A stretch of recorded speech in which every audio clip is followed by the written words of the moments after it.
Syria, in the past 40 years, has become a heated combat zone between warring factions, and in recent years has become a hotspot for proxy war activity between the United States and Russia.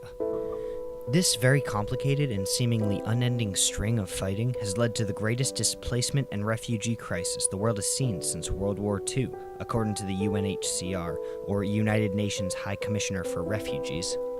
Let's start with the Syrian civil war and what caused the biggest humanitarian issue of the new millennia. So for the last 50 years, Syria has been led by the al-Assad family, who have ruled it as quasi-dictators. This rule was challenged in late 2011 when the Arab Spring protests overthrew many authoritarian regimes in the Middle East. During these protests, al-Assad-led militia fired upon protesters and left at least 20 dead.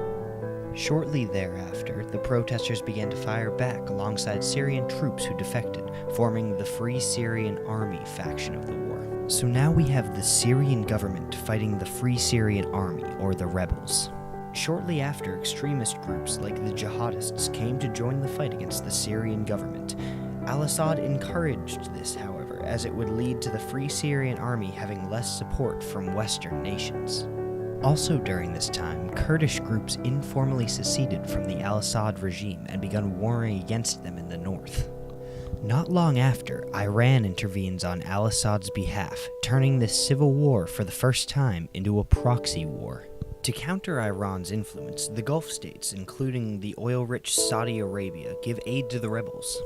It's also noteworthy that, in general, the Sunni Muslims support the rebels, where the Shias support Assad.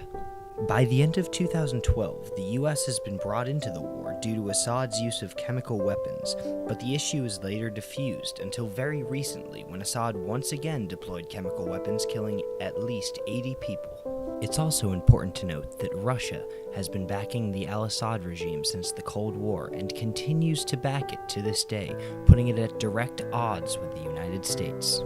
Mixed into all this is ISIS, or the Islamic State of Iraq and Syria, whose goal is to take land in Syria, which puts them at odds with everybody else fighting there. And caught in between all these factions and all that warring are the battered people of Syria, whose homes lay in a waste of political and religious dispute. According to the UNHCR, there are 13.5 million people in need in Syria, with 6.3 million of those being internally displaced people, and 4.7 million of those being located in besieged areas. That's 13 million people who are lacking any kind of security. To put that into perspective, that's about 3 million more people than live in New England. The vast majority of these refugees reside in neighboring countries, such as Turkey, hosting 2.9 million registered Syrians. The United States, on the other hand, is hosting 13,210 Syrians, despite Turkey having 0.0049% the GDP of the US. I shouldn't have to explain how awful that is. The United States has the economic position and the infrastructure to easily support as many refugees as we choose. Also, if you're like me prior to this research and think there may not physically be room for the refugees in America, let me slightly enlighten you. The world's enormous. The entire population of the world, the 7.2 billion people, wouldn't even come close to filling up a portion of the Grand Canyon. There's more than enough room. The solution, in the face of this incredibly weighted moral decision, is to open our doors to, at very least, a much greater portion of these refugees. We have the option of saving thousands upon thousands of lives and helping these tired, poor, huddled masses.